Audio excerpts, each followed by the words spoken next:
Actualité et divertissement, c'est l'émission de Laurent Ruquier et l'extrait d'une autre émission d'Europe 1. Partout, tout le temps.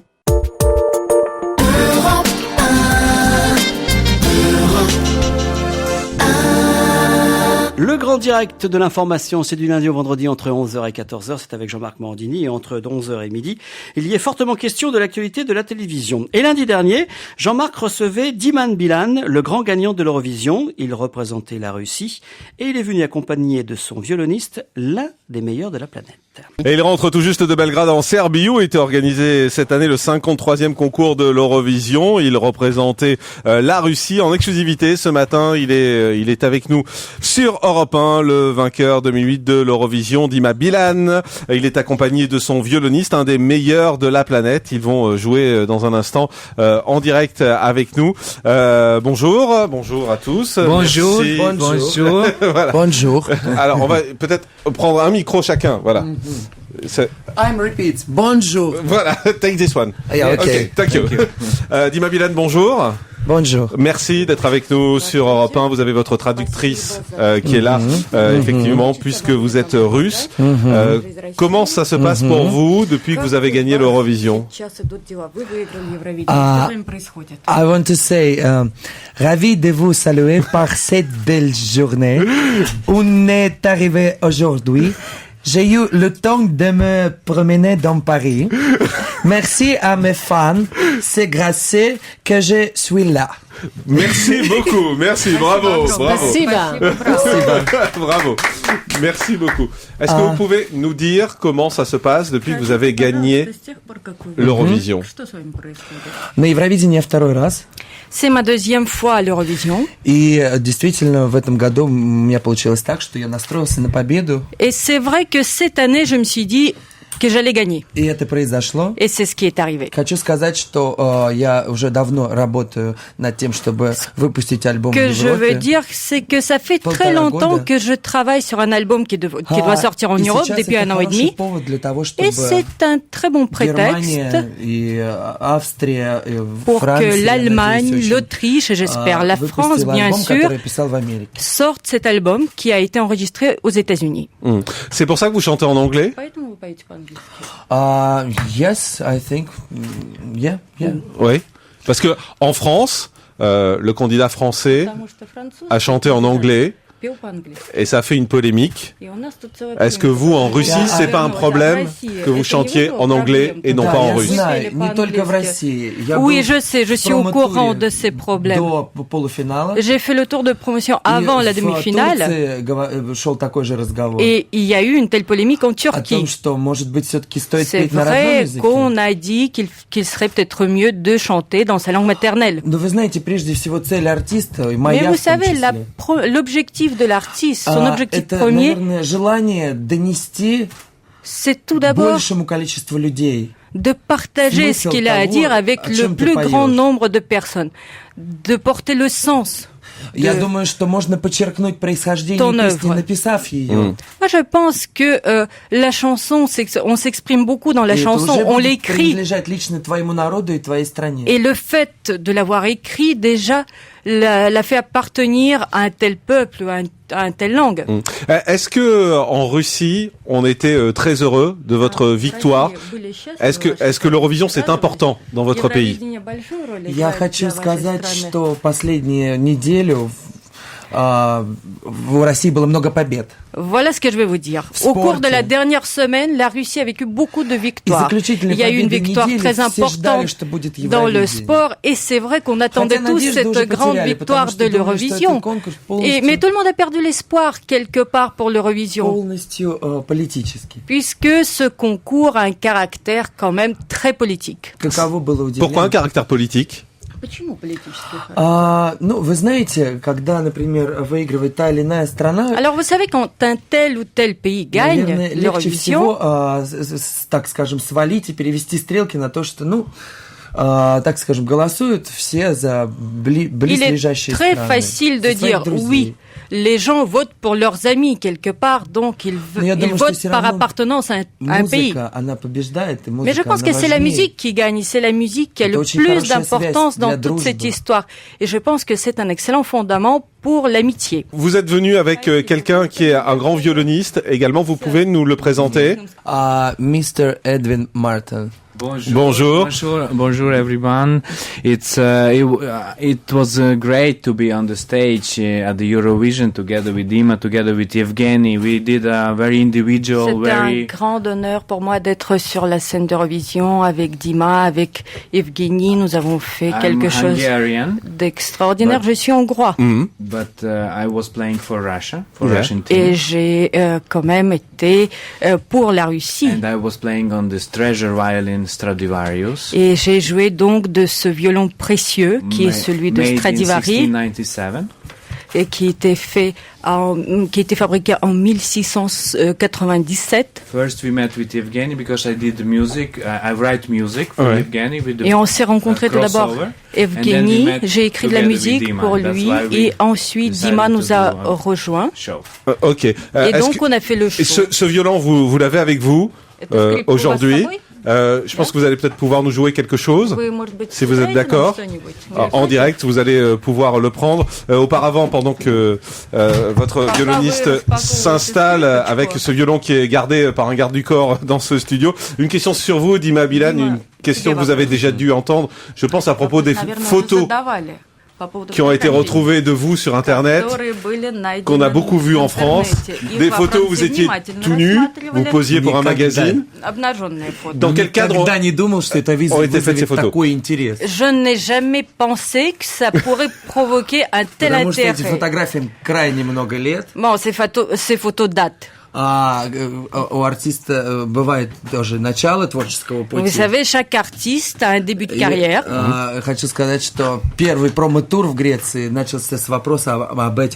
Et je vais vous dire que notre tournée de promotion, encore en 2006, en Grèce, a été commencée par cette question. On m'a posé. La première question qu'on m'a posée, c'était sur ces photos-là. En fait, on a fait ces photos juste pour essayer, pour un magazine féminin. Et je vais vous dire, il n'y a rien de mal. Elles sont pas mal et mes parents les aiment bien. Et vous allez recommencer? Je ne sais pas, on va voir. Très bien. Le violon est prêt. Vous êtes également là en direct avec nous. Il nous reste 3 petites minutes. Donc, si vous avez envie de chanter ce que vous souhaitez, vous êtes les bienvenus en direct sur Europe 1. Ok.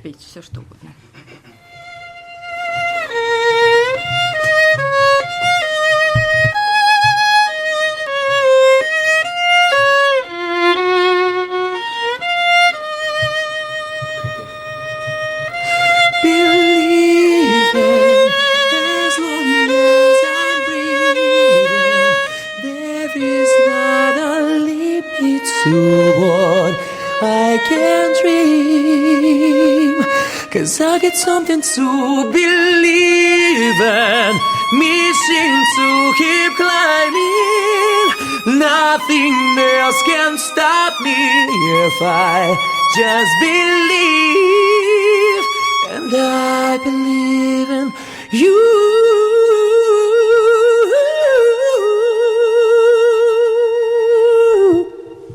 Bravo. Bravo. Merci beaucoup. Bravo, merci beaucoup. En tout cas, merci à tous les deux d'être venus en direct ici sur Europe 1. Bon courage à tous les deux pour votre tournée. Prochaine étape, vous allez dans quel pays? Italie, San Marino. On va à San Marino en Italie. Très bien, et bon voyage. Merci à tous les deux d'être venus en exclusivité sur Europe 1 aujourd'hui pour nous présenter tout cela. Merci beaucoup.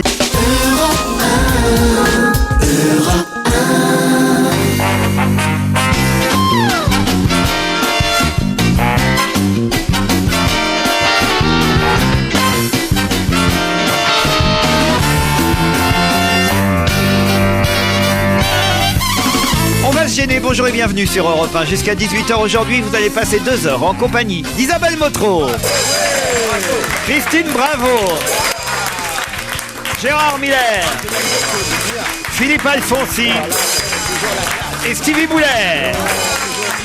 Faites pas la gueule, Christine, faites pas la gueule. Je fais pas la gueule. Mais si, parce que Isabelle Motro a pris la place de Christine Bravo. Parce qu'elle a une place, Christine. Ah oui, elle a une place. Assise. Ah, C'est sa place alors ça. Ça, c'est l'époque. De toute façon, c'est le truc des transferts en ce moment. Voilà. Ah oui, c'est le mercato, Les chaises Christine. musicales, bah voilà, ici aussi on fait les chaises musicales. Voilà. Ouais, mais... Remarquez, vous avez vos chances parce que vous êtes blonde, vous, en ce moment. C'est la mode des blondes. Eh ben oui. Vous remplacez Claire Chazal, c'est vrai cette rumeur? C'est possible, mais on m'a dit qu'il fallait que je parle bien et que maintenant j'ai un langage très châtié pour que je puisse justement être son joker. Donc Que tu te fasses beaucoup les mains aussi. Aujourd'hui, Tu vas te... aujourd'hui, je vais donc parler à la Claire Chazal pendant toute l'émission. Oh. Chouette. Vous allez parler à la Claire Chazal, mais elle est pas là. Elle est pas là, la Claire Chazal. Vous allez voir. Comment on a fait pour parler à la Claire Chazal? Elle est pas là. Et on peut te reprendre chaque fois qu'on a le sentiment peut-être que tu dérapes. Moi j'ai une syntaxe assez parfaite. Oui, je ne savonne pas. Je suis donc- pas sûr qu'on fasse longtemps ces cours de maintien pour Christine Bravo, parce que les cours de virilité pour Stevie, je vous signale qu'on a abandonné au bout de 2 jours. On a été nuls. C'est vrai. Vous savez qu'on avait là. commencé à... oui. Ah oui. Bien Non, sûr. mais je pense que c'est Oui, la remarquez, difficulté. c'est pas vous, Gérard, qui allez de nous donner des cours de virilité. Hein. Ah bon? Et vous des cours d'anglais non plus, donc ça va. Hein. I speak very bien anglais. Non, des cours de virilité, je pourrais quand même, franchement. non, T'as une barbe de... Mais pas des cours de... Enfin, il fait plus PD que non, Stevie, oui, Gérard. Tu fais pas viril, Gérard. C'est vrai? Ah non, tu fais homme, oui, mais pas voilà. viril. Ça, c'est un homme, Alfonsi. Ça, tu Je pensais que vous alliez me montrer moi. Ah non, faire non une plus. déclaration. C'est Alfonsi, l'homme. Ah oui, Alfonsi, c'est c'est la l'homme. bête. Ah oui, tu C'est sens la bête. Ah oui, tu sens la bête. Ah oui, tu sens la bête de Excuse-moi, sec. Philippe, Ah je ris, merde, mais attends. c'est pas Je vais la refaire. Ouais, Tu c'est sens plus l'homme. très ce n'est plus très cher. C'était pas assez chazalien. C'est pas Chazal. Chazal. Pourquoi parle-t-on aujourd'hui énormément dans la presse de paraskevidécatriaphobie? Pardon? Pardon. Oui, il faut je sais ce répéter. que c'est Parasqué. ça. Pourquoi parle-t-on énormément dans la presse aujourd'hui de je sais. paraskevidécatriaphobie? Ce sont les gens qui ont peur du vendredi 13. Bonne réponse d'Isabelle Motro. C'est le vendredi 13, Mais oui, c'est le vendredi 13, sinon il n'y aurait pas des parasqués, la phobique. Liatriaphobe.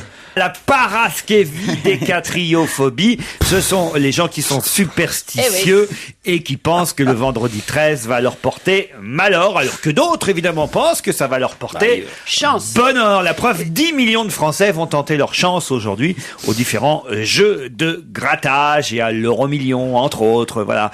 Et évidemment, beaucoup vont aller acheter leur ticket avec un fer à cheval dans la main, avec un trèfle à 4 feuilles, Une patte de lapin. Pâte de lapin. voilà, oui, mais en fonction des régions, regardez, qu'est-ce qui porte chance dans votre région? Dans le nord, on répond le trèfle à 4 feuilles, le fer à cheval. Dans l'ouest, on répond le fer à cheval, l'océan. Tiens, je sais pas que l'océan porte chance. C'est assez difficile d'aller acheter un billet avec l'océan dans la poche, mais enfin bon. Les chouettes portent chance, nous dit-on dans le centre, par exemple. Ah oui, alors qu'ailleurs, ils portent malheur. Oui. Les oliviers dans le sud-est et les cigognes dans l'est. Ouais. Qui est aujourd'hui parmi vous plutôt favorable au vendredi 13? moi, Qui est paraskevidécatriophobe? Ah non, mais moi, je suis né un vendredi 13. Ah bon? Bah alors, ça C'est ton anniversaire. Ça t'a pas porté bonheur, Laurent. Ah, mais je vais vous marcher dedans du pied gauche. Et quand Stevie, vous êtes superstitieux, vous? Bah, ce matin, ma voiture ne démarrait pas. Ah bah tu vois, ah bah voilà, ah bah tiens. Ah bah ça voilà. Ah bah voilà. Ah bah Mais voilà, quand on met ouais. pas d'essence non plus. Hein. Oui, c'est con, oui. Donc, j'ai appelé Europe Ça aide Assistance en urgence. Alors, Vous avez appelé Europe Assistance? Non, je vais le faire en sortant d'ici. Ah, j'ai La pas le station moral. radio, là, on a un garagiste qui vient quand on est en panne. Et Europe Assistance. quand j'étais étudiante et que j'avais pas de sous, eh bien on travaillait l'été à Europe Assistance. Donc je vous raconte ça fait 35 ans, un truc comme ça. T'as travaillé Et à on Europe était payé, Assistance? on était payé pour répondre au téléphone. Alors t'imagines, on était jeunes, on avait 18 ans, on était délurés un peu et on passait notre temps à prendre des gens au téléphone qui étaient dans des drames En panique, affreux, oui. en panique. Et c'était vraiment, il faut rapatrier toute la famille, la grand-mère est agonisante à Tenerife, enfin tu vois des trucs comme ça. Et nous on ricanait et tout, on était là, oh là là, il y a la vieille, il faut la ramener à Tenerife. C'était terrible, ils mettaient des jeunes, non c'est terrible, ils vont m'en vouloir de dire ça. Et effectivement on faisait, mais on avait aucune formation, t'imagines quand même. Le jeune est sans pitié, ça. Les jeunes sont sans... le jeune, je m'en méfie. Hein. Vous n'avez pas voulu travailler à Europe Assistance? Mais si, parce que c'était une très grande institution. Maintenant, je sais pas si c'est toujours. Ça marche toujours. Et ils ricanent toujours. Ils payaient très très bien les étudiants. Ils avaient besoin d'étudiants, évidemment, parce que nous, on était en vacances pendant les vacances. Et c'est là que les gens mouraient à l'étranger. D'accidents de voiture. Mais oui.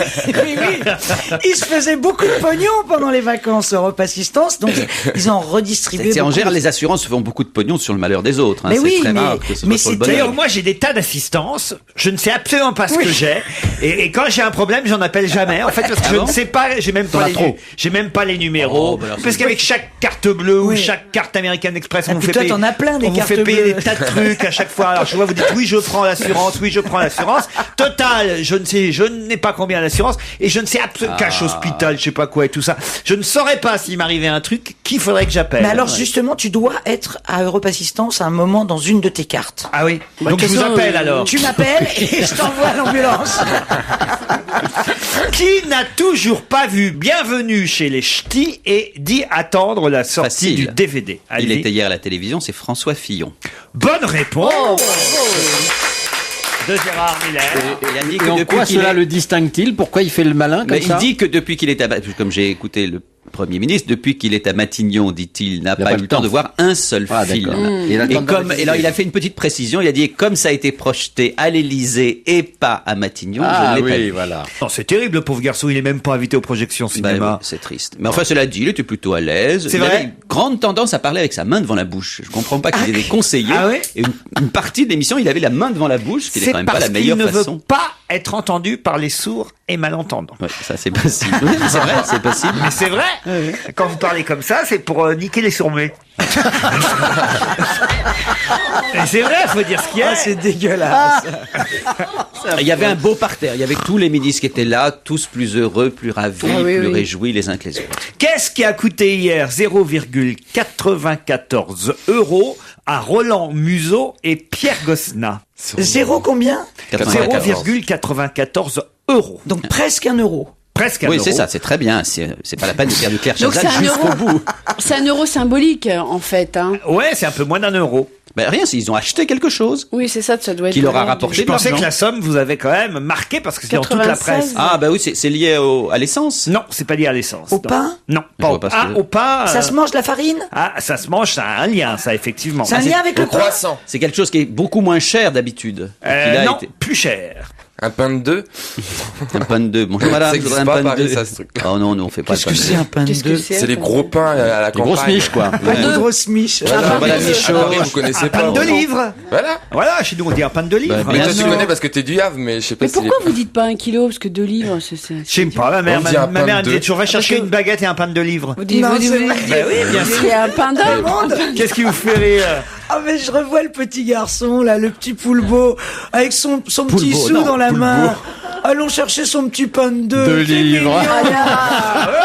Arrête Claire Chazal. Mon bébé. Pas trop cuite. Elle disait toujours un pain de livre pas trop cuit. Bien moulé. Mais non, pas à mon âge. Alors, plus tard, j'étais bien moulé, mais pas avant. Est-ce que ça a un rapport avec la question du pouvoir d'achat, l'augmentation des prix? Oui, tout à fait, Gérard. Invraisemblable. Ça a à voir avec l'essence? Non. C'est avec le pain, tu m'as dit. Ça a à voir avec la mangeaille. Bravo, avec la mangeaille, comme vous dites. Donc une salade. Pas avec une salade. Est-ce que c'est quelque chose qui va coûter ce prix-là ou c'est la baisse? C'est ce qui a coûté ce prix hier. Parce que le prix était... Pourquoi ces 2 personnes particulièrement? Il y avait plus de personnes que ça qui ont payé 0,94 Ah voilà, €. alors j'ai une idée. C'est les premiers qui l'ont payé. À l'occasion d'une manifestation, les manifestants ont vendu, entre guillemets, au prix coûtant ou au prix auquel ils cèdent aux distributeurs un produit. Non, tais-toi. C'était pas mal ça pourtant. Ça me permet de parler de la lutte. Vous devriez savoir, vous, Gérard Mais oui, Miller, justement. particulièrement, parce que il faut savoir quand même que Monsieur Pierre Gosselin est député. Communiste. Communiste. Évidemment, j'ai pas entendu son nom. Oui, c'était même un... Oui, Gosselin. Un sandwich à la merguez. Ah, je sais, Bien mais sûr, évidemment, les c'est le repas au Sénat qu'ont organisé les communistes. Ils ont demandé qu'on apporte le vin, le pain, et c'était le repas avec un certain nombre de produits qui n'étaient pas très chers, et ça coûtait cette somme-là. Un repas hard discount à 0,94 €. Voilà ce qu'ont fait déguster, si j'ose dire, les députés communistes à l'Assemblée nationale hier. Hors d'œuvre, panaché de crudité de saison sauce provençale. C'est dégueulasse. Plat, quenelle strasbourgeoise et son suprême de pommes de terre en flocons. Entremets, dessert, émulsion lactée dans son écrin polymérisé. Prière d'apporter son pain, son eau, son vin, non compris dans les 0,94 €. C'est dégueulasse qu'ils fassent ça, les communistes. Ça veut dire, ne vous plaignez pas du pouvoir d'achat, vous pouvez bouffer pour 90 centimes d'euros. Alors, c'était pas ça le but du tout, c'était de dire, voyez ce qu'on peut seulement manger à ce prix-là. Ah bah dis donc tout ce que tu viens de me dire, des quenelles et... Non mais les quenelles, c'est saucisses purées. C'était évidemment une blague. Le menu tel que je vous l'ai indiqué, ce qui se cache derrière émulsion lactée dans son écrin polymérisé, c'est un yaourt sans sucre. Vous voyez, le panaché de crudité de saison sauce provençale sont des carottes râpées. Bon, et ben alors donc c'est le prix d'un régime. Écoute bien, au lieu d'acheter des pilules pour maigrir dans les pharmacies qui te coûtent 20 €, qui font aucun effet, pour 90 centimes, tu maigris avec ça. Donc les pauvres maigrissent. Voilà. Donc, non, moi je vais te dire, le communiste est drôle, le pauvre est maigre et le jeune est méchant. Ça c'est vrai. La quenelle strasbourgeoise, c'est la saucisse. Voyez. Non, parce que le pauvre est gros justement. Mais bien sûr. Le pauvre est gros parce qu'il mange mal et beaucoup de farine dans les croquettes de poisson. Donc c'était une initiative très heureuse des députés communistes et sénateurs pour prouver à quel point la vie avait augmenté. Alors j'ai lu le Nouvel Observateur cette semaine. C'est en tout cas une bonne réponse de Gérard Miller. Oui, allez. Mais je veux dire, j'ai lu, comme beaucoup d'entre vous, le Nouvel Obs de cette semaine, notamment sur comment réussir à vivre avec peu. Et simplement, il y a des encadrés avec l'augmentation des prix. Je l'ai lu 10 fois. Chaque fois que je revois que le lait a augmenté en un an de 12 ou 15%, et tous les produits de première nécessité ont augmenté à 2 chiffres, mais c'est quand même affolant. Affolant. Non, c'est vrai que c'est pas rigolo du tout. Faut investir dans une vache. Une vache, faut faire son potager, ses patates, etc. Non, mais c'est vrai. Retour à la terre, mais tu sais, il y en a qui ont tenté ça avant. J'ai un papa qui est jardinier qui ramène tout. Ah, vous avez un papa jardinier qui ramène tout? Ah, ben moi, mon père, dès qu'il arrive, c'est les conserves, les pommes de terre, vous avez les rillettes. un papa jardinier qui vous ramène des conserves, c'est bien. Non, il fait des conserves. Il fait des conserves. Il a cultivé. Ah, il les fait lui-même, parce que s'il fait pousser des boîtes de conserve. Il y a des fraises, des framboises, du cassis. C'est génial d'avoir un jardin. Qu'est-ce que Claire Chazal, Jack Lang et Renaud Donodieu de Vabre faisaient à Marrakech mercredi? Des cochonneries. L'anniversaire du roi? Non, c'est très sérieux, attention. Ils venaient soutenir une manifestation culturelle. Non. Qu'est-ce qu'ils faisaient à Marrakech mercredi? Qu'est-ce qu'on fait à Marrakech? Ils n'étaient pas les seuls, Jack Lang, Claire Chazal et Renaud Donodieu de Vabre. Ils étaient 90 en tout. Français? Et c'était français pour la plupart. Ils ont été invités? Invités, c'est pas le mot. Conviés, enfin. Non, ils payaient leur place au contraire très cher pour une œuvre. Non. Ils sont venus d'eux-mêmes ou Ils sont venus d'eux-mêmes suite à un événement dans l'actualité. Bon, ils sont allés à la Mamounia? Non, dont tout le monde a un enterrement. Triste. Alors un enterrement, c'est pas le mot. Un hommage. Oui, et c'est un peu les deux. Hommage à Hassan II? Non. Commémoration d'une disparition? Commémoration, c'est pas le mot. C'est la suite d'un. C'est un anniversaire. C'est pas un anniversaire déjà. Et il s'est passé un événement grave. Oui, un événement grave. Ah, les attentats? Non. Mais c'est triste ou c'est juste un événement comme ça? Ou c'est un truc vraiment dramatique? C'est forcément triste, mais... Ah, donc c'était une mort. Oui, c'est lié à une mort, oui, dont on a beaucoup parlé. Pas une commémoration. Ils étaient pour l'enterrement de Saint-Laurent, qui allait se faire enterrer là-bas. C'est pas le mot. Enfin, jeter les cendres à Marrakech. Pour la dispersion des cendres à Marrakech dans le célèbre jardin Majorelle. Bonne réponse de Stevie. Eh oui. Moi, je trouve que celui qui a dit Saint-Laurent, c'est lui qui a la bonne réponse. Ah oui, mais enfin quand même, enterrement de Saint-Laurent. Il a été incinéré, je sais. Mais c'est même pas l'incinération, là, Gérard. Je sais bien qu'il a été incinéré, donc il n'était pas enterré, c'est tout. Voilà, et là, c'était pas le jetage des cendres. Le jetage. La dispersion. Quel boucri, excusez-moi, mais alors là, c'est la cerise. La dispersion des cendres, vous voyez. Le jetage des cendres. Moi, je trouve ça joli. Ils se sont recueillis devant une stèle érigée à son nom, et parmi les personnalités figuraient notamment Jack Lang, Claire Chazal, Renaud Renaud Donodieu de Vabre. Chacun a répandu une poignée de cendres dans la roseraie de son célèbre jardin majorel. Chacun a pris une poignée de cendres dans la main. Oui. On fait ça? Oui, on fait ça. Mais c'est horrible. Ça se fait pas, Je ça. crois qu'en France, on ne peut pas disperser les Non, cendres. on n'a pas le droit. On le fait toujours en loose day d'habitude. C'est tout à fait On peut illégal. pas, mais les gens le font. Vous savez comment ça se passe. Il y a personne. Ils le font de façon un peu discrète. dissimulée, voilà. Oui, clandestinement. Voilà. Moi, je voudrais. Je veux pas toucher tes cendres. Je voudrais me faire incinérer. Moi aussi. Mais J'espère. quand tu seras mort. Oui, bien sûr, quand je serai mort. J'espère que vous qui êtes ici, mes amis, vous viendrez disperser mes cendres là. Oh, on J'aimerais bien sera que plus vous fassiez faire ça ici à Europe 1. Ah oui, tiens. C'est vrai que tu voulais être à Venise, au cimetière marin. Et puis le matin, je verrai, hop, mes cendres. Comme j'arrive tôt le matin ici, je verrai les femmes de ménage, hop, avec leur balai. Mais tu nous avais ça sera dit un à dernier Venise. au revoir à la station. Laurent, tu nous avais dit à Venise. Ouais, mais je sais bien que vous vous déplacerez pas là-bas pour moi. Moi aussi, au cimetière marin et tout. Non, mais moi, je veux bien venir à Europa, mais je vais être payé. Non, mais évidemment que mon souhait le plus cher, ce serait à Venise. Mais franchement, vous iriez à Venise disperser mes cendres? Vous prendriez le risque, ça on n'a pas le droit, de faire le transport avec Au rayon X, je crois pas qu'on voit les cendres. Non. Ouais, feriez ça, Steve. Mettrez mes cendres dans votre sac à main. Oh, ça serait drôle, écoute. C'est la première fois que je voyagerai en Vuitton. Ignan Vuitton. Non, franchement, tu sais, ça serait va génial. rire. Je me vois bien voyager en C'est ça Vuitton qu'il dans faut le faire. sac de Stevie. Dans un thermos, Entre Tétu et le Godemiché, franchement, alors là. L'image. Mais non, pour tu peux pas voyager multiplier les avec un chances, gosse, Un bon dernier voyage quand même. on partagerait les cendres. On irait par exemple à 20 ou 30, on se partagerait les cendres. Comme ça, si un se fait arrêter, il y aurait toujours quand même une autre partie de vous-même qui serait Ah, ça, dispersée. mais alors, chiche, vous le faites, promis, juré. Vous gardez c'était. Oui, remarquez, vous êtes tous morts. À Mais part c'est Stevie. toi, mais c'est toi qui nous enterrera avant, tous. tu sais. Alors, À part Stevie qui est le plus jeune, les autres, vous êtes morts Mais c'est avant vrai moi. qu'il y aura que moi, mais je le ferai, Laurent. Non, mais ça serait atroce. On serait tous au chômage et tout. Ah, non. On est déjà au chômage. Déjà au chômage. Il n'y a que toi qui fais des trucs Tant qu'il est vivant, nous avons une chance de revenir. S'il meurt, on est cuit aux patates. S'il vous plaît. Hier, je vous ai promis Monty. Parce que vous savez, on s'est posé la question de qui chantait, qui c'est les plus forts. C'est les Verts. Et c'est un chanteur qui s'appelle Monty, qui avait fait un comeback dans les années 70, mais qui dans les années 60 faisait partie des yéyés et chantait ça. Oui, même si je suis fou de croire à l'amour, oh, laisse-moi t'aimer chaque nuit, chaque jour. Laisse-moi rêver encore de toi. Oui, laisse-moi venir au creux de tes bras. Et même si je suis fou, non, je le sais trop bien. Non, contre un tel amour, je ne peux plus rien. Oh, même si je suis fou de croire en toi. Oui, même si je suis fou d'un aimer que toi. Toi, laisse-moi encore ce souvenir.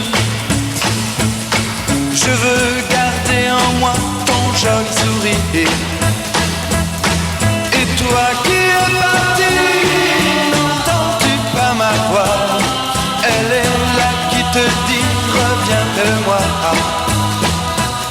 Moi je ne pourrai jamais m'empêcher de penser à toi. Jamais cesser de t'aimer. C'est pourquoi encore une fois, oui, même si je suis fou de croire à l'amour, oh, laisse-moi t'aimer chaque nuit, chaque jour. Oui, laisse-moi rêver encore de toi. Oui, laisse-moi venir au creux de tes bras. Et même si je suis fou, je le sais trop bien. Non, contre un tel amour, je ne peux plus rien. Oui, même si je suis fou de croire à l'amour. Oui, même si je suis fou de croire à l'amour. Oui, même si je suis fou de croire à l'amour.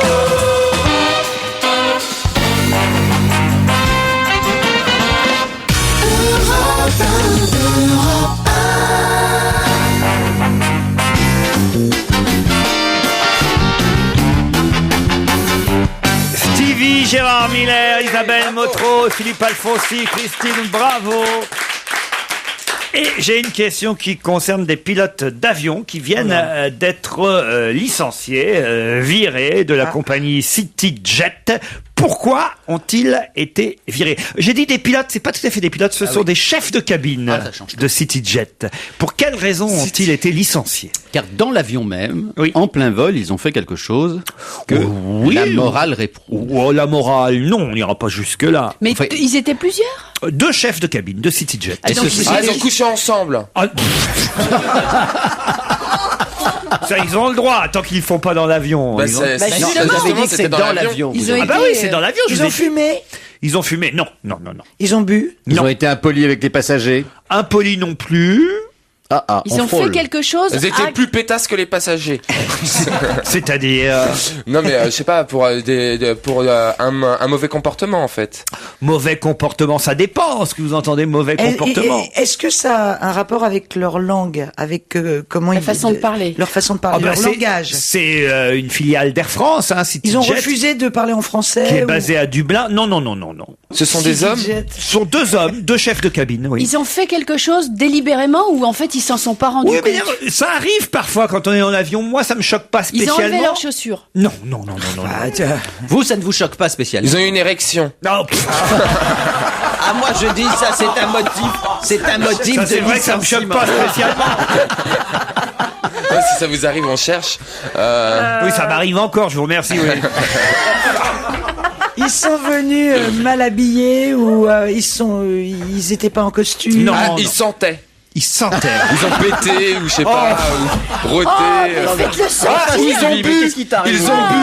Mais je l'ai dit. Non, ils ont pas bu, ils ont pas pété, ils ont pas roté. Oh, Stevie. C'est quelque chose qu'on fait en avion. Enfin, ça va aussi, il a raison, Stevie. Vous pétez naturel, aussi, Isabelle Motro. Jamais. Ils ont téléphoné. Pardon? Ils ont téléphoné. Ils ont téléphoné, pas du tout. Et on n'a pas le droit. On fait ça souvent. Est-ce que moi, j'ai déjà fait dans un avion? Mais non, puisque vous n'êtes pas chef de cabine. Mais ce que je veux dire, c'est que ça nous est arrivé, nous, dans un avion, de voir des chefs de cabine faire ça. Puis on n'a pas été spécialement... Tricoté. Est-ce que ça a un rapport avec le repas? Est-ce que ça... Ils ont bu. C'est lié au repas? Non. Ils ont ni à la boisson. Ils ont pas fait les conseils de sécurité. C'est tout bête. Ils sont endormis. Ils sont endormis. Non plus, non. Ils sont allés aux toilettes. Ils ont pas fait les trucs là, alors les trucs de secours, tu sais, mais ça, quand ils c'est expliquent. les hôtesses, c'est pas les chefs. Mais si, ça peut être. Si, c'est un chef de cabine. Oui, c'est marrant. Moi, j'aime bien quand ils font les gestes. Ouais, moi aussi, j'aime bien quand ils sont synchro. Tic, tic. Enfin, c'est pas très radiophonique. Voilà, ils l'ont fait ou pas? C'est lié à ça? Non, pas du tout. Non. Ça m'amusait de voir Stevie faire les gestes. Est-ce que c'est grave? Moi, je trouve pas. Moi, je les aurais pas licenciés. Vous voulez que je vous dise? Alors, est-ce qu'ils ont mâché du chewing-gum? Non. Ils ont été licenciés suite à une plainte? J'imagine qu'il y a 2 cons qui ont dû appeler Air France ou CityJet en disant. Parce qu'ils je sais pas écrit dans l'article. Mais parce qu'ils étaient homo. Mais alors là, Air France renvoie 95% de son personnel. Hein. Ils ont dragué. Il y en a de la pédalerie chez Air France. Hein. C'est quand même quelque chose. Hein. Comment il a dit Stevie? Il y en a de la pédalerie. Il y en a chez Air France. De la pédalerie dans les avions. Je connaissais pas ça. Il y en a de la pédalerie. Alors ça, alors. Non, je tu peux pas dire découvre. ça. Tu peux pas dire ça. Bah, moi, s'il y en a un qui peut le dire, c'est quand même moi. Oui. Parce que je suis la reine des pédales, quand même. Donc moi, je peux. Mais qu'est-ce qu'il a pris? Je sais pas, hier soir, il a dû... Hier soir, l'avion, qu'est-ce qu'il a pris? L'avion. Je peux vous dire. Ils avaient des boutons sur le visage, où ils étaient... Ils sont rarement atnéiques, quand même, les stewards, les chefs de cabine. Non, mais c'est quand même quelque chose qu'ils ont fait. Oui, ils ont fait. Non. Mais ils ont fait quelque chose qui les a détournés de leur service. Oui, écoutez, ils ont piqué des choses. Non. Ils ont dormi. Je pourrais pas vous dire exactement ce qu'ils ont fait. Mais non. Ils se sont pas très bien occupés des passagers parce que ils sont endormis dans leur cabine. Non. Et pourquoi c'est dans les journaux? Ils se sont moqués. Ils ont ri. Ils se sont moqués de passagers. Ils ont trop ri. D'un handicapé, moqué d'un handicapé. Ils ont pas ri, mais ils ont fait moqué d'une personne qui était obèse. Des blagues. Ils ont fait des blagues. Ils ont fait des blagues au micro. Voilà. Mais nous, on nous nous licencierait jamais pour ça. Ou alors ils ont fait des blagues au micro, ils ont été licenciés pour plaisanterie au micro en vol. Voilà. Et c'est vrai que ça nous arrive d'entendre des chefs de service. Mais c'est rigolo, au contraire. Rarement. Rarement, oui. Ouais, rarement. Vous avez déjà entendu des bonnes blagues? Des bonnes, non, mais des blagues. Alors, des choses qui font peur, on a entendu des fois. Mais non, moi j'ai entendu un steward qui fait préparez-vous à l'atterrissement une fois. C'est quoi deux homos dans une forêt? Alors, les gens avions dit qu'est-ce que c'est? Il y en a un qui est un peu plié et l'autre qui fait le boulot. Bon voilà, c'est un... Là effectivement on les vire là il y a de quoi être viré, je suis désolé. Bon, mais ça dit, ça n'a choqué personne. C'est moi qui ai trouvé. Ça n'a choqué personne. Bon, amen. Bon. C'est dingue. Bon. C'est de la folie. Vous avez déjà entendu des chefs de cabine plaisanter dans le micro? Non. Oui, tout à fait. Ça vous a pas choqué, Gérard? Ça ne me choquerait pas, mais je dois dire que à moins que c'est choqué le commandant de bord. Moi, j'ai entendu, moi. Oui. Ça dépend quel genre de blague. Si oui, tu dis attention, on va s'écraser. Excusez-moi, tant que j'y pense, j'ai une lumière qui vient de s'allumer en haut là. Ah, formidable. C'est qu'hier, j'ai réussi à persuader des taxis d'écouter Europe 1 et plus une autre radio. Donc il faut absolument que je passe le bonjour au chauffeur de taxi qui s'appelle Monsieur Yaya. Donc voilà, c'est fait. Monsieur Yaya. Monsieur Yaya. Monsieur Yaya, bienvenue chez nous. Monsieur Yaya. Arrête, il est. Même les taxis maintenant. C'est pas incroyable. Monsieur Yaya. France, maintenant il y a G7 et Taxi Bleu aussi. Tata Yaya. Non, arrêtez. Salut Tata Yaya. Arrêtez, nous écoute. C'est pas les taxis bleus, c'est les taxis roses. C'est taxi G7. Ah là là. Mais qu'est-ce qu'elle vous a fait Yaya pour que vous lui faisiez un petit message comme ça à la radio? Ben non, mais parce que il parlait il me parlait, il me disait oui, je dis mais vous écoutez au moins Europe 1? Il me dit mais non, j'écoute pas. Je dis mais scandaleux. Je dis mais vous emmerdez pas à les écouter ceux-là, mais écoutez-nous. Aujourd'hui, il m'a fait la promesse que dorénavant, si je passais le bonjour, qu'il n'écouterait qu'Europe 1 de 16h à 18h. Mais il faut qu'il dise à toutes les autres bonjour tatas. Yaya. Mais oui, c'est pas des tatas, c'est Monsieur Yaya. Elle est cinglée. Non mais enfin écoutez, alors donc Gérard, faites un bonjour à Yaya. Eh ben bonjour Yaya, bien sûr. Attends, je regarde, c'est bien Yaya? Non, aussi c'est Yaya. Ou Zaza. Non, pas Zaza. Si c'est Zaza, ça se rapproche. On frôle. Moi, je voudrais saluer un routier aussi que j'ai croisé hier, Renato. Écoute, on dit bonjour à toutes les folles au volant qui nous écoutent. Et faites-vous coucou dans les voitures à côté. Si vous êtes en train d'écouter Europe 1 et que vous êtes une tante, faites-vous Sortez la main par la fenêtre. Alors moi je me promène dans Paris cet après-midi entre 16 et 18 pour vérifier. Moi aussi. Et voilà, c'est plus la peine d'aller sur Mythique. Maintenant, vous faites des coucous et vous chopez. C'est formidable. Oui, vous pouvez. C'est un club de rencontres Europe 1, tu vois, comme ça. Ah oui, c'est pas bête ça. C'est formidable. Ah oui. Alors il faudrait peut-être qu'on fixe un horaire précis. Alors. En ce moment-là, voilà, vous klaxonnez. Baissez vos vitres, klaxonnez et criez. Et faites coucou. Vive Europe 1. Vive Yaya, Tata, Zaza, qui vous voulez. Je crois que notre nouveau directeur qui vient d'arriver, j'espère qu'il n'est pas dans sa voiture. Et sinon, il klaxonne. Enfin, on le connaît pas, on sait même pas qui il est. Il viendra sûrement nous dire bonjour bientôt, mais enfin quand même. Mais lui, il le sait. Quoi? Qu'il est le nouveau directeur. Oui. Non, mais tu sais, dans ce monde brutal, la folie. T'es directeur, t'es plus directeur, tu présentes le journal, tu présentes plus le journal. Tu sais plus ce que tu fais. PPDA, il a l'air malheureux quand même dans toute il se plaint aujourd'hui. Ah, vous avez vu ça? J'ai pas bien lu l'article. Il se plaint. Qu'est-ce qu'il dit exactement? Il dit carrément qu'il a été victime d'une. On en parlera tout à l'heure si vous voulez bien. Mais qu'il a été victime d'un règlement de compte politique. Moi, je l'ai vu hier soir. Pas plus tard qu'hier soir. Je l'ai vu pas plus tard qu'hier soir. Gérard, tu l'as vu où? Teasing, suspense. Après la pub, Gérard Miller vous racontera sa rencontre avec PPDA. Si Gérard Miller est encore là après la pub. Il l'a pas rencontré, il l'a vu au journal. Oui, il lui a dit bonsoir. Laurent Ruquier, on va se gêner. 16h-18h sur Europe 1. Europe 1.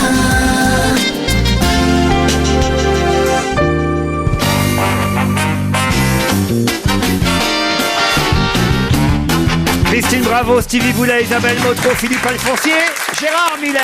Alors Gérard. Alors donc hier, Vous avez vu PPDA? J'ai vu PPDA et j'ai parlé avec lui. Il y avait d'ailleurs à mes côtés Schneiderman, maintenant de Libération. Il y avait Alain Raymond de Marianne. Il y avait Jean-Pierre Elkabbach, un petit peu plus loin. Il y avait Bruno d'Europe 1. Et c'était pour les 70 ans de Jean-François Kahn. En fait, Jean-François Kahn, pour ses 70 ans. J'étais invité, moi aussi. Mais moi, je travaillais, vous voyez, monsieur. Une grande fête sympathique. Et il y avait donc notamment PPDA. Enfin, il y avait absolument tout le monde du journalisme sur 4 générations. Quand on le voit comme ça, en tout cas, il a l'air extrêmement posé, résistant, expliquant effectivement ce qu'il a dit. C'est-à-dire pas du tout déprimé, considérant que la traversée du désert n'est pas la pire chose qui peut arriver dans sa vie, surtout à quelqu'un qui, comme lui, est supposé aimer les grands voyages et les contrées lointaines. Effectivement, surpris du fait qu'on l'ait aussi maltraité, donc il a vraiment le sentiment. Le grand voyage et contrées lointaines, vous voulez dire France 2? Non. France 2, enfin, vous savez qu'il a écrit quelques petits livres avec son frère. Et considérant effectivement que ça a été un renvoi brutal. Je suis pour John McCain, a déclaré Silvio Berlusconi. Mais il a donné une bonne raison. Laquelle? Il aime les frites? Son âge. C'est-à-dire qu'ils ont le même âge. Oui, mais alors? Ils ont 73 ou 74 ans. Ils sont nés le même jour, ils ont le même âge. Non, alors c'est plus amusant que ça, il dit donc. Mais c'est son âme sœur. Jumeau astral. Non, mais vous êtes tout proche de la bonne réponse. Il dit, je suis pour John McCain, s'il est élu. C'est dans les vieux pots qu'on fait la bonne soupe. Non! S'il est élu. Ça me rajeunit. Il sera plus âgé que moi, légèrement plus âgé que moi. Donc je serai plus jeune, j'apparaîtrai comme un dirigeant jeune. Donc, mais il va me rajeunir. Oui, mais où précisément? Auprès de ma femme, auprès des femmes. Non, où, ça veut dire quoi? Où réfléchissez un peu. Cette émission c'est faite pour... Ça veut dire quoi? Où? Il a raison le psy. Tu dis où? Au G7, il sera plus le plus vieux. Voilà un homme intelligent, Alfonsi. Au G8, je cesserai d'être le plus vieux, pas au G7. Au G8. G7, c'est Zaza et Tata, là. Mais G8. Voilà. Je suis pour John McCain. S'il est élu, je cesserai d'être le plus vieux au G8. Vous voyez, avec un peu de, un peu de jugeote. C'est une bonne raison. Et c'est amusant, d'ailleurs, comme remarque. Voilà. Bonne réponse de Philippe Alfonsi. Il a autre raison de l'aimer bien. Le public, oui, c'est quand même le même genre de réactionnaire. En Moselle, oui. Je reviens en France, oui, en Moselle, les jardins fruitiers de Laquenexy proposent une nouvelle rose créée par les rosiers Guillot, qui est un des plus grands rosiéristes français. Quel nom porte cette nouvelle rose? Cécilia, Carla Bruni. Non. Pas la rose. Laurence Ferrari. Non plus. Enfin, c'est les noms des roses, il y en a vraiment. Enfin, je mais tout le monde a n'importe qui. Ah, vous avez une rose? Ah non, moi j'en ai pas. Moi. Ah, mais on n'avez pas. Moi j'adorerais ça, moi. Ah, vous aimeriez? Qui est une rose Motro. Une Motro. Ouais, ou quelle couleur elle aurait? La rose Isabelle, je sais pas. Vert pâle. Non, il faut la créer. Un rose. Une roukmout. Non, ce que je voudrais surtout, c'est une roukmout, elle a dit. Ce que je voudrais surtout, c'est qu'elle soit bonne. Roukmout, ça veut dire rouquine, rousse, quoi. Vous savez pas ce que ça veut dire roukmout, Gérard Miller? Oh bah c'est pas la peine de faire des études. Non, roukmout, je connaissais pas. C'est ce que c'est le petit roukmout. Le petit rouquin. C'est une chanson de Michel Delpech. Oui, nous, on était, tu sais, les mômes de la... Alors, est-ce que c'est une personnalité féminine? Non. C'est un homme qui a donné Nicolas son Sarkozy nom à cette rose. C'est un homme. C'est pas la rose Sarkozy. Un politique? Pas un politique. Bon, alors... Journaliste? Et il était vraiment pas peu fier, comme on dit. Un chanteur? Je vois la photo, là, content que la Moselle ait baptisé hier de son nom une création des rosiers Guillot. Un chanteur? Non. Quoi qu'il chante aussi. Jamel. Il chante aussi, mais c'est pas son activité. Donc c'est quelqu'un de l'Est. Pardon? C'est quelqu'un de l'Est. Quelqu'un de l'Est. Ses origines de... la Moselle, c'est dans l'Est de la France. C'est quelqu'un qui a peut-être ses origines là-bas. Non, il se trouve que les rosiers sont là-bas dans l'Est, mais okay. voilà. Est-ce que c'est un humoriste? C'est un acteur, donc. Un acteur, non. Un humoriste, non. Même si de temps en temps, il amuse les gens. Même un si patineur. Ça y est. Un sportif. Un patineur, non, mais on se rapproche. Un sportif. Un commentateur sportif. Un commentateur sportif. Nelson Montfort. Nelson Montfort. Bonne réponse de Stevie. Nelson Montfort. Une rose Nelson Montfort. Vous vous rendez compte un peu? Elle est de quelle couleur? Jaune, là, apparemment. Il y a une rose Bravo? Oui. Non. Non, il n'y a pas de rose Bravo. Non. Pissenlit? Non. Est-ce qu'il y a un oignon, Stevie? My God. Même avec les fleurs, t'arrives à faire de la poésie douteuse. Gérard, vous avez une Non, fleur? j'aimerais bien avoir un coquelicot. Un coquelicot, oui, voilà. c'est une C'est très beau, mais c'est très éphémère. Mais bien sûr, c'est un beau symbole. Gentil coquelicot, madame, gentil coquelicot, monsieur. Oh, ça vous irait bien, Gérard. Il y en a de moins en moins, tu sais, parce qu'à cause Ah des non, pesticides, Expliquez des pourquoi. herbicides et des pesticides.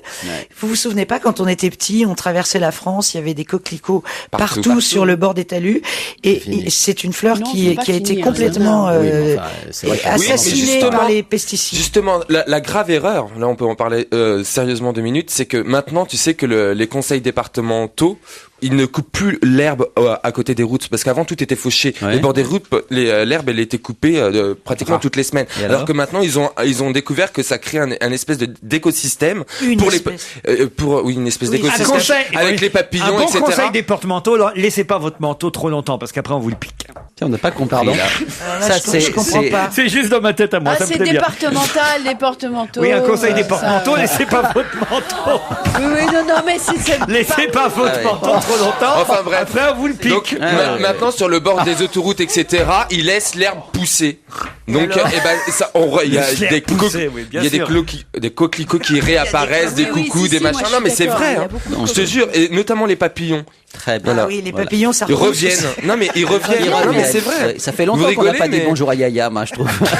Yaya, on vous dit bonjour. Hein, si vous Adieu Haïti, c'est le nouvel extrait de l'album de Raphaël. Je sais que la terre est plate. Actuellement en tournée, il sera en concert à Paris en décembre. Vous avez le temps de réserver, puis on n'a même pas le lieu du concert. Mais Adieu Haïti sera une chanson. Mais je sais pas pourquoi on me dit tout ça. Super info. Je n'ai même pas sûr qu'il ira d'ailleurs. Tiens, mais en revanche, la chanson Adieu Haïti risque d'être un des succès de l'été, signé Raphaël.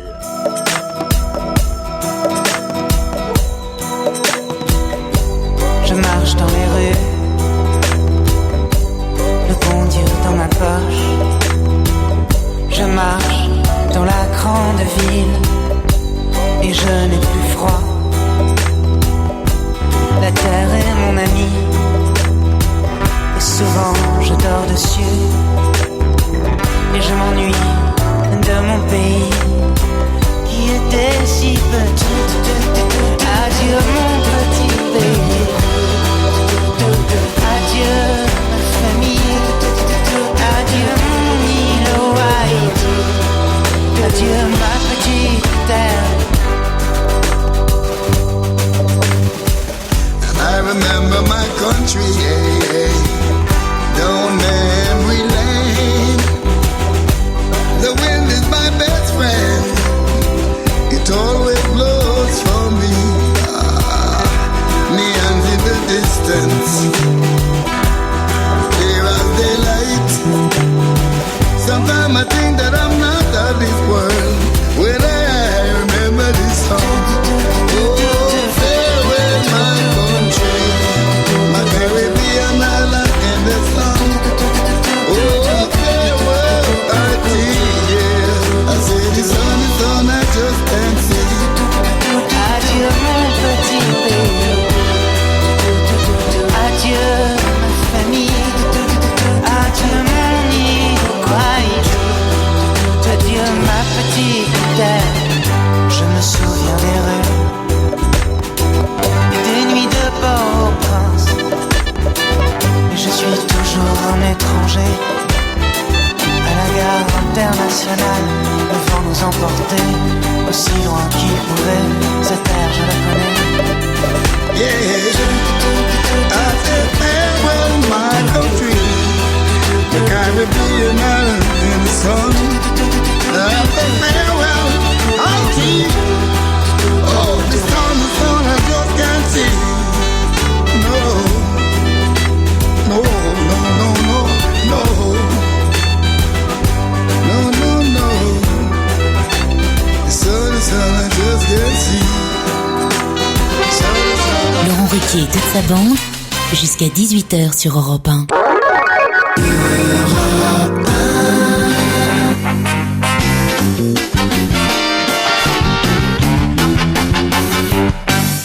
Allez, une question football, vous voulez? Parce que c'est quand même ce soir, là, tout à l'heure, là, que l'équipe de France va jouer contre les Pays-Bas. il faut marquer, oui. Dave dit qu'il est côté français, parce qu'on aurait pu penser évidemment qu'il allait encourager les Hollandais. Merci de la précision. À quoi? Si Dave est du côté français, alors... Si Dave est avec Yaya, il klaxonne.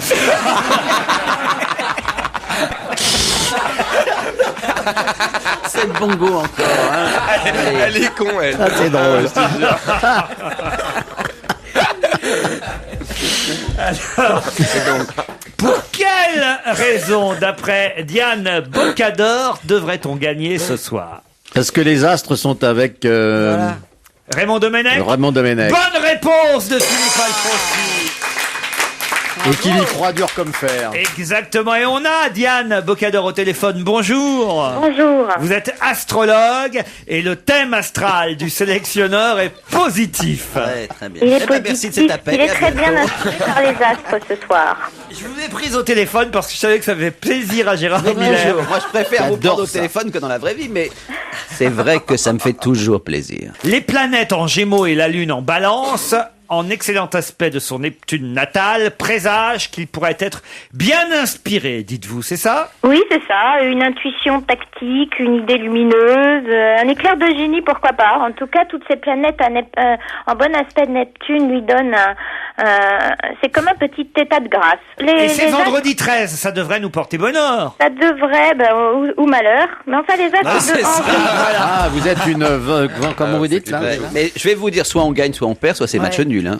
Oui, ça fait quand même 3 solutions. Et couper alors, par exemple. Alors, couper, je vois bien un petit coup d'éclat, un bel effet, un arrêt sympathique. Enfin, il est un peu sous les feux des projecteurs.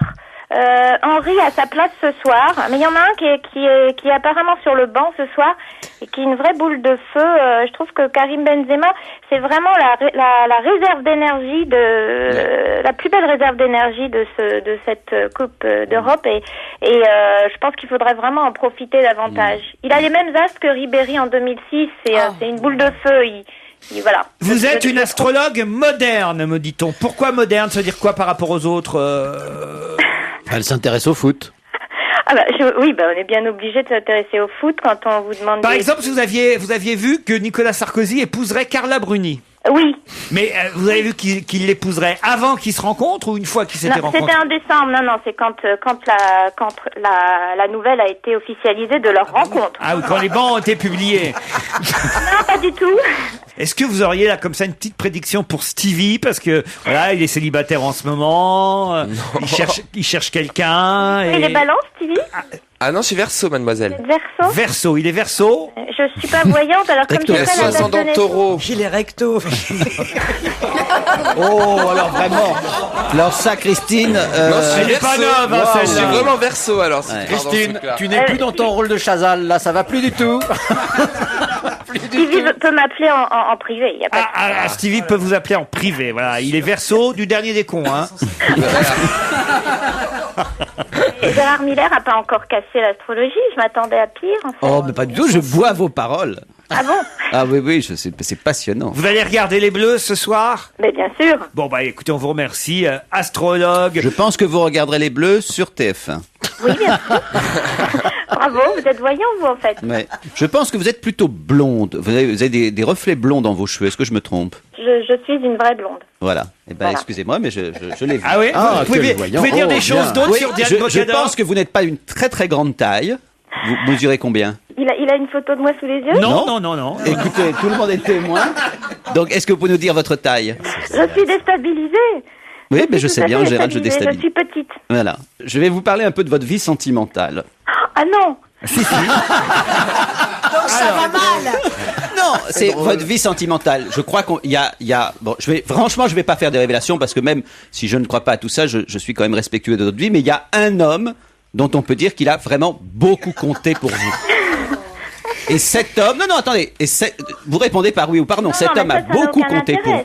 Pardon? Ça n'a aucun intérêt, ça. Écoutez, répondez par oui ou par non, jouons le jeu. Il y a un homme qui a vraiment compté pour vous et on peut dire qu'aujourd'hui, les choses ne sont pas aussi simples, aussi heureuses qu'elles l'ont été Non, mais est-ce que je me trompe? La superbe parodie de la consultation. Mais pas du tout. Répondez, je peux me tromper. Or, je sais qu'il y a un homme qui a beaucoup compté pour vous, et ça n'est pas aujourd'hui exactement ce que vous aviez souhaité à un moment donné. Et si je vous répondais que c'était plutôt une femme? Non, je plaisante. Mais oui, vous plaisantez. Là, ça aurait été drôle. Vous plaisantez. Non, il faut répondre comme ça. Gérard voit un homme, hein. Ah, c'est un homme, ça je vois un homme. Et Oui. il y a ce problème avec cet homme. Alors, ce que je voulais quand même vous dire, c'est que non, ce que je veux quand même vous dire, parce que je voudrais qu'on se quitte sur une note positive, c'est que ça va s'améliorer. C'est que ça va s'améliorer. Ça, c'est bien. Bah, je peux vous dire une chose? Oui. Ce n'est pas de problème. Diane. Oui, ben. Pas à moi. Bah oui, normalement, on peut avoir un voisin, c'est qu'on Pas a à un moi. problème. Mais là, je ne suis pas venue vous voir. Allez, on applaudit, on remercie Diane Bocador, l'astrologue qui prédit la victoire des Bleus ce soir.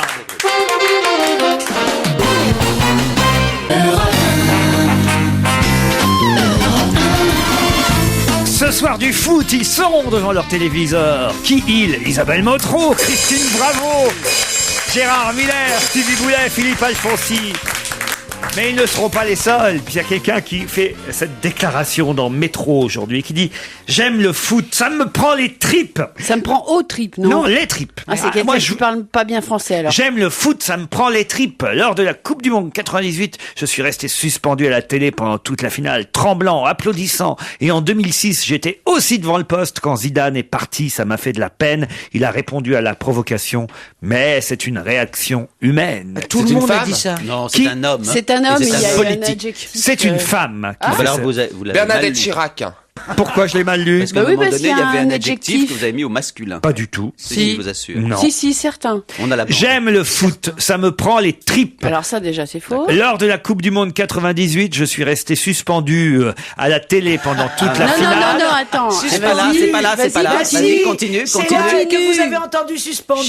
Non, Et on ne dit pas le UE. Tremblant, applaudissant. Tremblant. Ben oui, mais tremblant, applaudissant. Mais non, tremblant. On participe présent.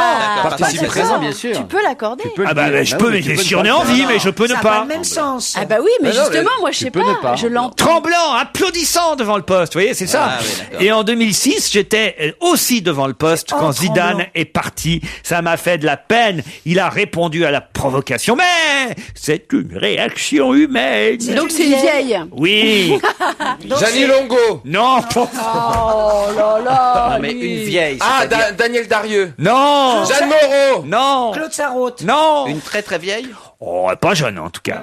Est-ce que c'est une comédienne? Non. Simone Veil. Non. Monde du sport? Une Du sportive, sport? Non, pas du monde C'est pas sportif. une politique, c'est pas. Non. J'aime le foot. Une comédienne. Georgette Plana. Ah, je sais qui c'est. Ça me prend Sœur les Emmanuel. tripes, mon petit Gérard. C'est Sœur Emmanuel. Sœur Mon ami, Emmanuel, Sœur bonne Emmanuel. réponse. Ah, c'est génial.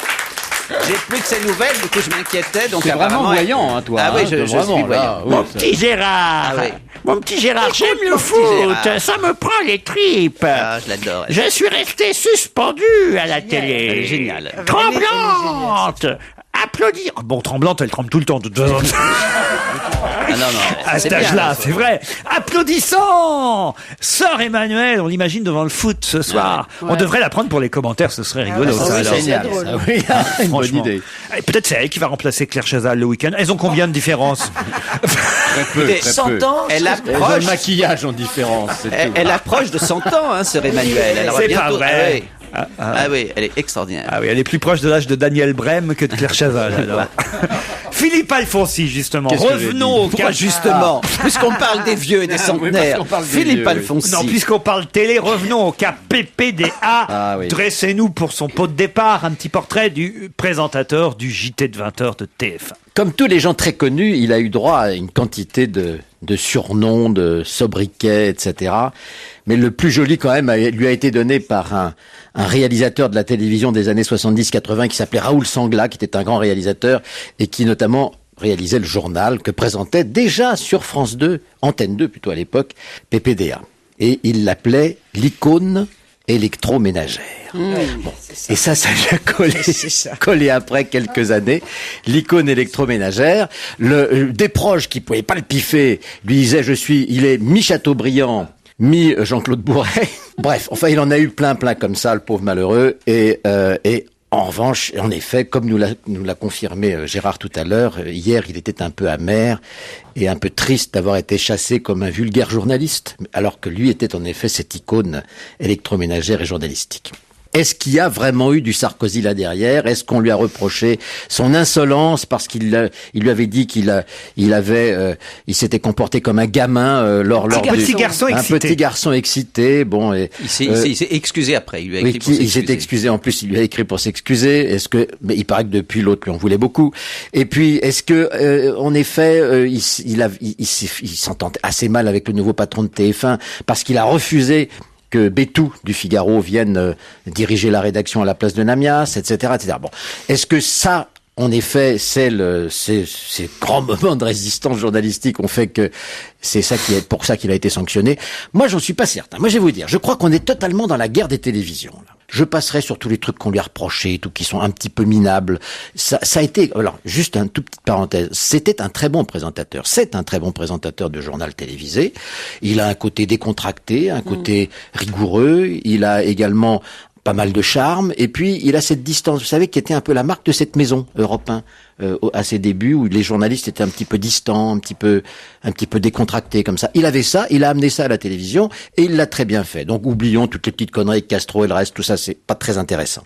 Non, moi je crois qu'on est totalement dans un règlement de compte entre télévisions là. C'est la guerre des chaînes qui se déclenche parce que c'est pas lui qui a été.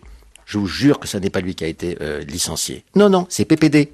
C'est le guignol de l'info qui a été parce que celui-là, il était véritablement insolent. Celui-là, il faisait dire des conneries aux hommes politiques et il en fait dire tous les soirs d'ailleurs à Sarkozy. Voilà, c'est pour obliger les guignols de l'info à licencier PPD qu'on a licencié PPDA. Voilà, c'est ma conclusion, c'est mon analyse, c'est comme ça que ça s'est passé. Ils ont déjà répondu aux Guignols. Ils disent que PPD continuera à présenter le JT des Guignols.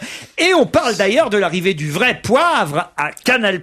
C'est ce que dit en tout cas Renaud Saint-Cric ce matin dans Le Parisien. Il intéresse diablement Canal. Son directeur général Rodolphe Belmer confie à Libé ce matin qu'il a l'intention de le rencontrer pour discuter. Il a déjà rencontré Carolis parce qu'il était aussi il a été aussi question qu'il prenne une certaine place sur France 2 pour notamment présenter une émission littéraire. Moi, j'ai été con. J'ai signé trop tôt cette année. Ouais. En revanche, je crois que c'est vrai, Laurent. Tout à fait. Là, je suis d'accord avec vous.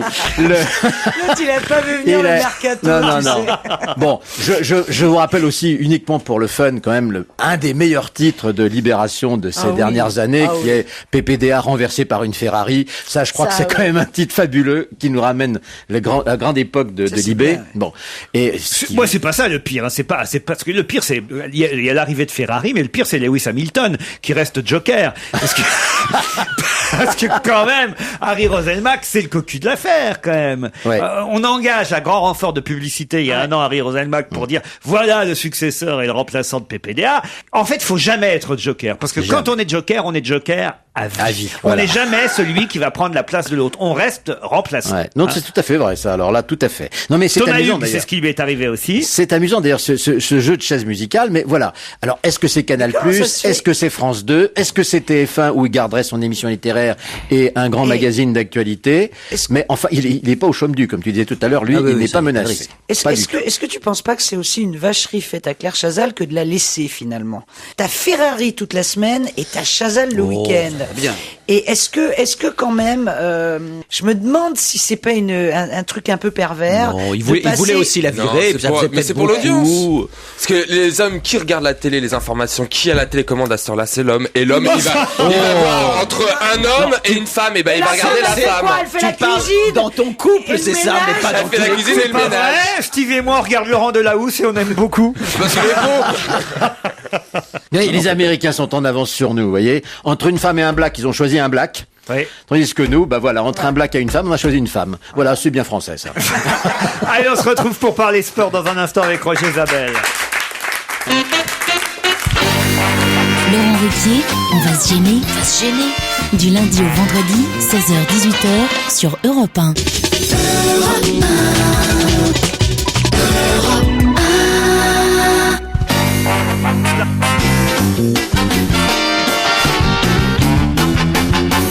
Moi, c'est pareil. Vous, c'est pareil, Christophe Francine, vous êtes trop vieille pour refaire de la télé aujourd'hui. Pour le 20h, pas pour la télé. Pour la télé, pour le 20h, il faut être... c'est vrai que, écoutez, faut laisser sa place aux jeunes. Je suis la première à adorer quand des femmes arrivent à la télévision, surtout aux places de présentatrices de journal télévisé, d'un journal télévisé. Je pense que c'est bien que viennent des filles de 40 ans à l'antenne. Christine, franchement. Je suis désolée. Tu es la seule que je connaisse dans la bande de Ruquier, qui chaque fois qu'arrive quelqu'un qui a même simplement 2 ou 3 ans de moins que toi, je ne parle pas de 20 ans de moins que toi, immédiatement, qui c'est cette salope? C'est la question qu'elle reste. Vraiment, c'est trop bête. Ça, c'est vrai. Chaque fois qu'il y a une fille qui est arrivée là. Servez-moi un petit café à moi aussi. C'est de l'humour. Ah, c'est de l'humour. Et je suis évidemment ravie quand il y a des femmes et des jeunes femmes qui nous rejoignent. D'autant qu'elles restent pas longtemps en général. On a leur peau assez facilement. Les vieilles, c'est plus dur à déloger, je te le dis. Roger Zabel au téléphone pour parler sport. On commence évidemment par le foot. Tout à l'heure sur Europe 1, on suivra évidemment le match France-Pays-Bas à partir de 20h45. Avant, il y aura eu Roumanie-Italie, un match important parce que les Italiens, eux aussi, on parle beaucoup des Français qui ont mal démarré, mais les Italiens ont encore moins bien démarré que nous quand même, Roger, faut le rappeler. Je peux me permettre auparavant de m'adresser à Christine Bravo. Oui. Pour lui dire qu'elle a dit une énorme bêtise hier. Ça à propos des contrôles sanguins dans le cyclisme. Oui, il y a des contrôles sanguins dans toutes les disciplines, Christine, y compris pour l'Euro 2008. À propos de sport et de dopage, je vous signale, elle n'a jamais été dopée et elle a lutté contre le dopage. En tout cas, elle l'a confirmé encore dans notre émission samedi soir. J'ai reçu et j'ai enregistré hier l'émission On n'est pas couché qui sera diffusée samedi. Et on a passé un moment exceptionnel, je dois dire, alors que c'était assez inattendu, avec Marie-Jo Pérec, qui est assez rare sur les plateaux parce qu'elle déteste évidemment venir à la télévision. Elle était terrorisée, je dois dire, en coulisses, avant, sur le plateau, au départ, parce que c'est vraiment pas son truc. Mais alors, ça a été formidable. Je dois dire que ça a été formidable. Moi, je m'attendais à ce que ce soit difficile, parce que je m'attendais évidemment à avoir des difficultés à obtenir des réponses aux questions, mais ça a été un moment fantastique. Ne loupez pas ça dans la nuit de samedi à dimanche, Marie-Jo Pérec, parce que vraiment, et alors en plus avec Jonathan Lambert, qui fait un athlète guadeloupéen qui la retrouve, il a débarqué, mais noir sur le plateau, c'est mourir de rire.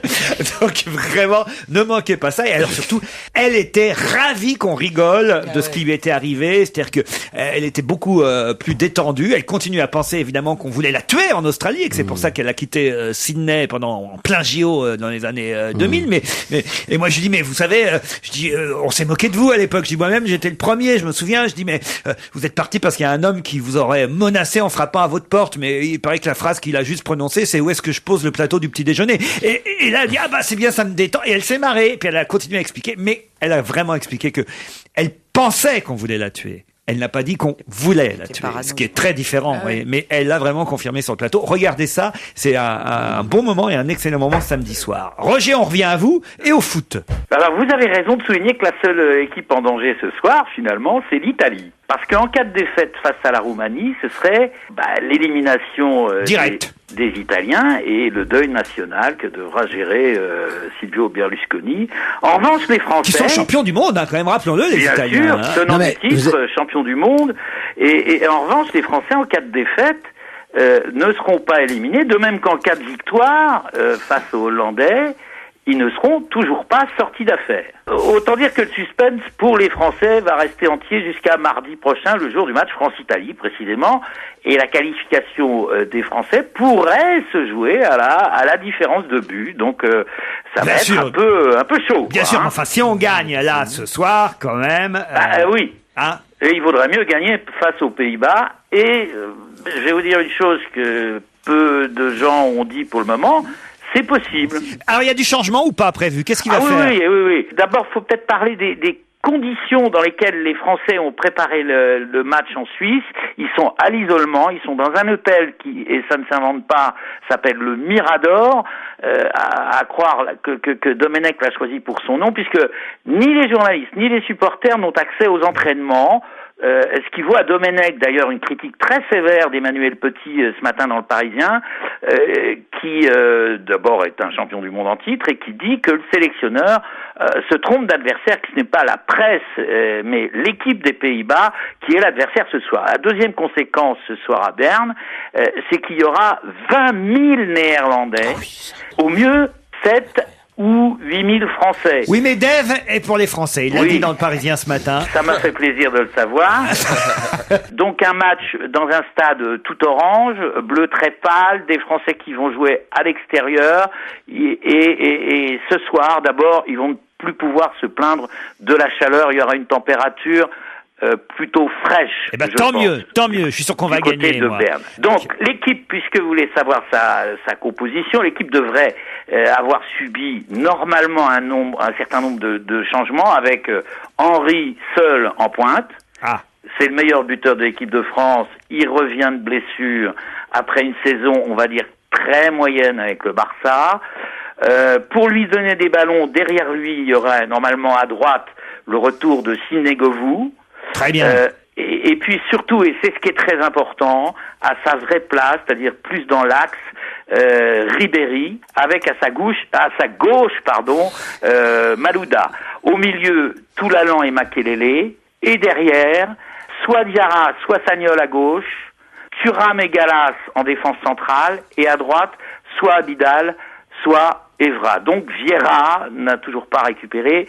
Donc Anelka et Benzema normalement devraient être sur le banc. Bon, on va suivre tout ça tout à l'heure, mais il n'y a pas que le football dans la vie, Roger, et vous savez que notre Stevie national reste avant tout Manceau, et justement ce week-end, les 24 heures du Mans les 24 heures du Mans voiture. Et oui. Grande compétition d'endurance. Vous y allez, Stevie? Non, j'y vais pas. Non. Il faut y aller, Stevie, si tu es au Mans. J'y vais presque tous les ans, si tu veux, je vais pas y aller à chaque fois. Pour bourriquer, il y aura des bottes de foin et tout. Avec un duel entre deux voitures qui marchent au diesel, les Audi et les Peugeot, enfin deux marques de voitures. Ça va être le grand match. Ça va pas être polluant, ça, comme truc. Non, c'est pas... Non, parce que maintenant, le diesel n'est plus polluant comme par le passé. Il est cher, mais plus polluant. Le diesel pollue quasiment autant de l'essence centrale. Tiens, ça, c'est le bon Dieu qui t'a puni. Voilà. Bien fait. C'est bien brûlé, là. Alors là... Ah, tu t'es brûlé, sincère? Oui, il s'est renversé un café. Attends, on va te chercher quelque chose. On va esponger. Qui est-ce qui s'est épongé, là? Il s'est renversé un café bouillant. Il s'est renversé avec les cafés sur lui. Voilà ce qui se passe. Allez-y, Roger. Alors, les 24 heures du Mans. Voilà, les 24 heures du Mans. Donc, un duel entre les Audi et les Peugeot qui fonctionnent au diesel, ce qui est une nouveauté depuis l'année dernière. Et puis, pour arbitrer tout ce monde-là, quelques voitures qui continuent à fonctionner à l'essence, dont les fameuses Pescarolo, qui tous les ans jouent le rôle d'outsider, et ils ont bien du mérite parce que le règlement les avantage pas véritablement. Mais c'est une course mythique, il faut y aller, il faut la suivre, c'est toujours assez passionnant, notamment à la fin comme toujours. Voilà, j'ai tout essuyé. Non, tout essayé. On a tout essuyé. La nouvelle émission sur... Allez, mais jamais je me suis... Faut dire, elle est con aussi, cette Bravo. Tiens, voilà, c'est de votre faute, ça, encore. Parce que... C'est vrai. Mais qu'est-ce qui s'est passé? Vous lui demandez un petit café, elle vous donne un gobelet rempli, mais alors... C'est incroyable, parce qu'à défaut de dire des conneries, elle en fait. C'est de votre faute, ça, hein. Alors, Christine, Une fois, je te la balance dans la tronche directement. Mais ça, c'est vendredi 13, hein. Attention, mais oui. Si c'est la première fois. Vendredi 13, jamais passé Moi, devant ma voiture, toi, un café brûlant. Jamais passé devant une Christine Bravo un vendredi 13. Ou sous un Stevie. Comme on est le vendredi 13. Oui, Roger. Je ne sais pas si vous l'avez fait. Est-ce que vous avez consulté l'horoscope de Raymond Domenech? Oui, on a eu même une astrologue tout à l'heure au téléphone. Au revoir, Roger.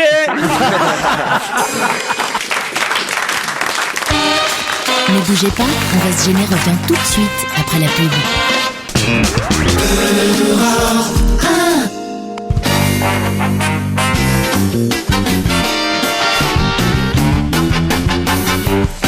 Serge Viado, bonjour.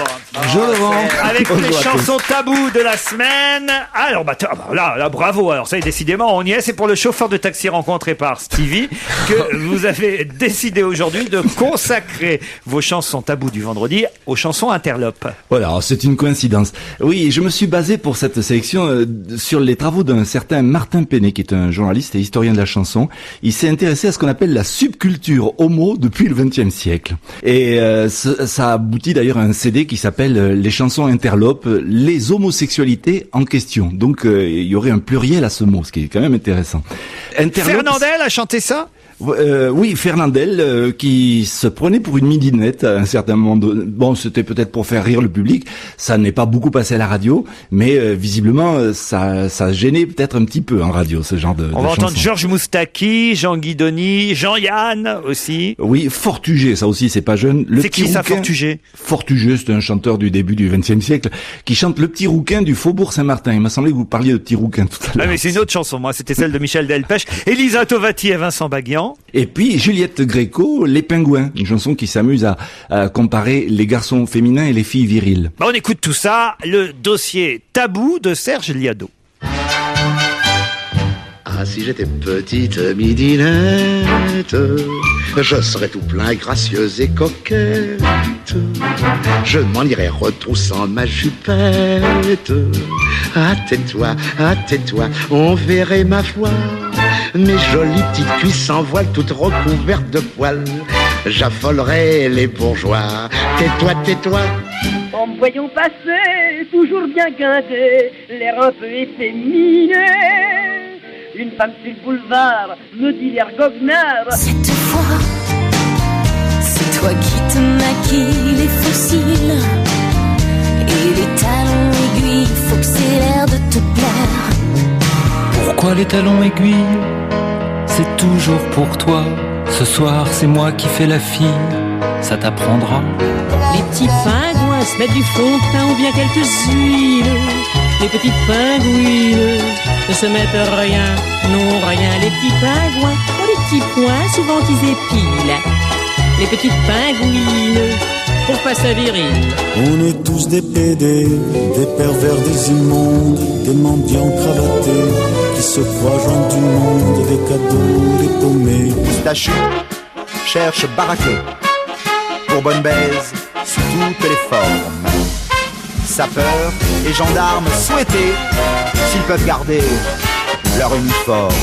Comme ils étaient tristants comme Sodome et Gomorre, nous sommes réunis par un amour unique. Mon cher Albert, oh mon cher Albert, mon petit Albert, tous ensemble avec Albert, oh mon petit Albert. Jean-Yann, pour conclure votre thème tabou, merci Serge. Merci.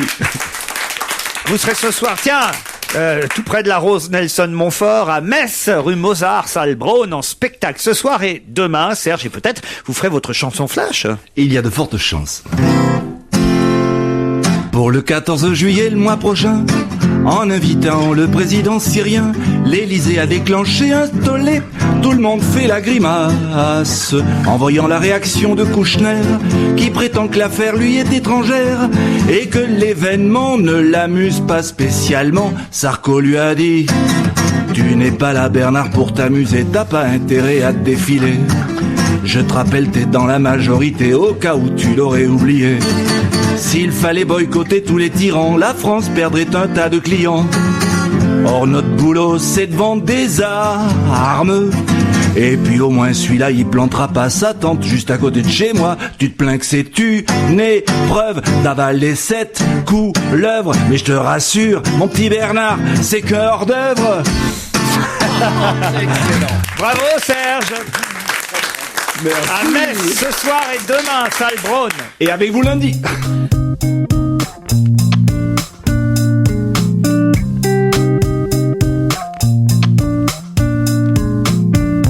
Beauty queen of only 18, she had some trouble with herself. He was always there to help her. She always belonged to someone else. I drove for miles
Ruquier, on va se gêner.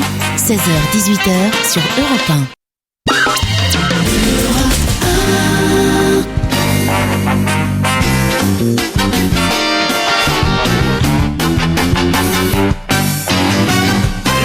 De la semaine, Isabelle Motro, Philippe Alfonsi, Stevie Boulet, Gérard Miller et Christine Bravo ont lu pour vous le dernier Stephen King, Blaze, roman publié chez Albin Michel. Ça a l'air de vous avoir intéressé les uns les autres. On pourrait dire le premier Stephen King plutôt, Oui. parce que c'est un fond de tiroir. Il l'a dit lui-même. Hein, c'est un vieux bouquin. Qui a été retrouvé. Alias Richard Bachman. Pourquoi alias Richard Bachman Parce ou que c'est Bachman son premier nom. C'est là où il écrit ses mis. 5 ou 6 premiers bouquins. Ah voilà, il s'appelait pas encore Stephen King à cette époque. Alors Stevie peut-être et puis Christine tout de suite après. Stevie. Ah ben moi j'ai passé un excellent moment. Alors je laissé Christine raconter parce que c'est plutôt complexe. Moi juste une chose, c'est vraiment du Stephen King. Hein. C'est toujours les mêmes recettes. Je ne sais pas si vous avez. Non, vous êtes pas d'accord avec moi. C'est toujours la poursuite, bloqué, tempête, disparition, revenant. Enfin moi j'ai beaucoup aimé, j'ai adoré. Ah, c'est j'ai vrai. passé un bon moment. Ouais. Ah, vous avez eu peur? Non, je suis toujours dans et puis le suspense. Mais ce mec, il a un talent, mais il est génial, quoi, je veux dire. Et l'autre que j'avais adoré de Stephen King, c'était Rose Red aussi. Enfin, voilà, c'est le roi. Vas-y, Christine. Pour céder à la tyrannie d'un animateur radio, saboter un Stephen King en le lisant en diagonale. Donc, je suis pas allé très loin dans le bouquin parce que moi, vraiment, je savoure phrase après phrase et justement parce que, comme disait notre ami Alfonsi, c'est un fond de tiroir, mais il faut savoir, et ça c'est vachement important, que c'est un bouquin qu'il a écrit effectivement entre 1966 et 1973, donc c'est très vieux, qu'il avait trouvé génial au moment où il l'a écrit et qu'il a trouvé très nul au moment de le publier. Et ça, c'est vraiment Stephen King, c'est-à-dire qu'il est un immense écrivain. Il faut savoir que je conseille d'ailleurs un livre qu'il a écrit qui s'appelle Écrire, simplement, où il donne des conseils aux écrivains. Et je pense que tous les gens qui veulent écrire doivent lire ce livre, où il donne vraiment des recettes et des combines. C'est vraiment un styliste. Oui, bien sûr, c'est vraiment un styliste, Stephen King. Et là, c'est l'histoire de Blaze, ce mec qui est vraiment un teubé, quoi, qui est idiot du village parce qu'il a été tabassé par son père comme un marteau. Tu vois, ça pue la misère, La mère, elle meurt. Le père balance le môme au bas d'un escalier plusieurs fois. Ouais, lui, c'est un gros bonhomme. Et lui, le môme, il est survivant de coups. Après, il va être placé en foyer. Après, il va aller de famille en famille. C'est gay au départ, déjà. Il va devenir un petit braqueur minable. Et c'est ça, moi, qui me plaît chez Stephen King. Outre, je suis tout à fait d'accord avec Stevie. Après, il va mettre, j'imagine, j'en suis pas arrivé là, mais du suspense et tout. Mais c'est surtout que c'est un grand auteur américain comme Chester Himes. C'est-à-dire, il met de l'ambiance. On est tout de suite en Amérique, on est tout de suite dans la minablerie, on est tout de suite dans l'épicerie de quartier. Je te dis n'importe quoi, tu vois. Là où il va braquer l'épicerie. Tim et Janet avaient aussi en stock des produits de première nécessité, comme des cigarettes, des serviettes hygiéniques, des hot dogs et des bouquins de cul. Ça, c'est les produits de première nécessité, tu vois. Et c'est ça qui est extraordinaire chez Stephen King. C'est-à-dire qu'on est dans la description du mec minable, on le voit, alors qu'il n'y a pas sa photo, c'est un livre. On est dans l'épicerie minable, on est dans le braquage minable, ça pue le hot dog minable, ça pue l'essence dans les pompes à essence. Enfin, voilà ce que j'aime chez Stephen. Je vais vous laisser raconter un peu l'histoire. Alors l'histoire, c'est un braquage. Gérard, c'est un petit délinquant. Ce personnage-là est un petit délinquant. C'est pas du tout un enfant de cœur. Et tout d'un coup, il rencontre en tôle un type qui va lui parler de l'affaire du siècle, Georges. Il va lui dire qu'il faut faire le kidnapping. Alors ça, c'est la seule chose que je déteste dans ce livre, c'est que la famille chez qui il faut kidnapper s'appelle les Gérard. Les Gérard. Donc ça, c'est famille immensément riche dont ils vont kidnapper l'enfant, et c'est le coup du siècle. Sauf qu'à un moment donné, on va dire, peut-être pas dire pourquoi. Faut pas dire. À un moment donné, les choses dérapent. Ce colosse au pied d'argile, donc qui est le héros, va se retrouver avec cet enfant sur les bras et une affaire qui est bien trop grosse pour lui. Voilà. Isabelle Motro. Alors moi, j'ai beaucoup aimé ce livre-là, même si c'est du Stephen King des débuts. Il a une capacité à planter un décor, comme le disait Christine, mais surtout à raconter l'histoire de quelqu'un. Et là, en l'occurrence, c'est une espèce de, pour ceux qui connaissent la guerre des étoiles, c'est une sorte de Chewbacca, le mec. C'est un grand type comme ça, qui parle pas beaucoup, qui a un trou au milieu du front, et qui pense qu'il va passer inaperçu. Il y a un trou au milieu du front, on croit. Et il dit à un moment, il pourrait rentrer une grenouille dedans. Ouais. Et il dit, quand il se couche, on peut mettre une tasse dessus et ça bouge pas. Enfin, c'est affreux, quoi. Et il raconte, c'est surtout ce qui est touchant, c'est l'histoire de ce type-là et surtout la psychologie de ce mec qui, en fait, avant d'avoir été tabassé à mort par son père, est plutôt un gosse brillant et qui devient. Et alors, ce qui est extraordinaire aussi, c'est comment il décrit. Il y a des passages où il décrit comment ce garçon se rend compte de sa stupidité, mais comment il explique sous cette espèce d'armure de bêtises, en fait son cerveau continue à essayer de fonctionner et fonctionne pas si mal que ça au fond. Alors son entreprise est vouée à l'échec, mais psychologiquement je trouve que c'est un personnage ultra touchant qui nous décrit. C'est surtout ça moi qui m'a touché. C'est formidable. Donc c'est formidable pour vous. Et ça a aussi. été réécrit quand même. Il faut dire que c'est pas un fond de tiroir. Il l'a réécrit.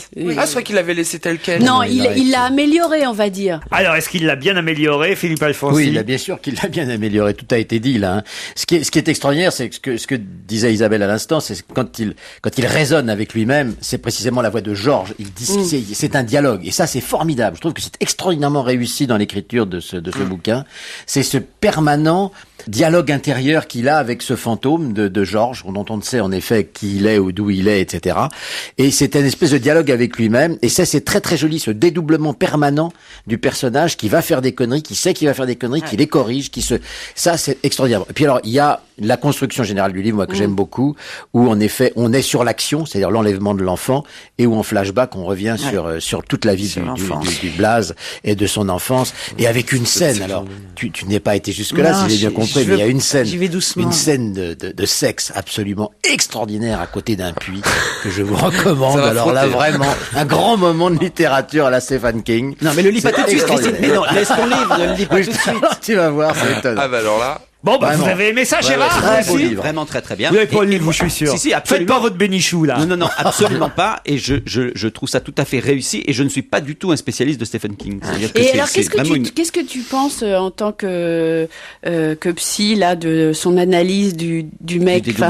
Non, il raconte ce qui se passe dans la tête du garçon, qui est quand même très. C'est ça. Et ça m'a semblé très juste. Mais bon. Ah non, mais c'est extraordinaire, même de justesse. Oui, c'est un personnage formidable. C'est merveilleux de faire une histoire aussi passionnante avec des personnages qui sonnent aussi vrais. Je veux dire, c'est le génie c'est ce qu'on voit sur scène chez Shakespeare. C'est-à-dire que les personnages sont authentiques dans des histoires invraisemblables. Stephen King, Richard Bachman. C'est le même. Il s'appelait Richard Bachman au début, si j'ai bien compris. Il a réécrit un peu ce bouquin qu'il a trouvé dans un fond de tiroir, en quelque sorte. Et on aimerait tous avoir ça comme fond de tiroir. Il a réécrit en tant que Stephen King, et ça s'appelle Blaze. C'est publié, ils ont de la chance, par Albin Michel. Ça va être sur toutes les plages cet été, le nouveau Stephen King, Blaze. On se retrouve avec Monique Pantel dans un instant.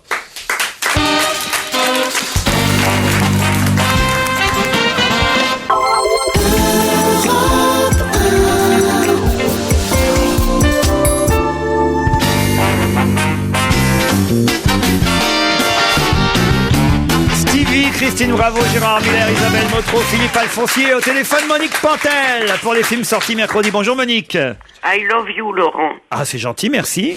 Non, il faut répondre I love you too. I love you too, si you want.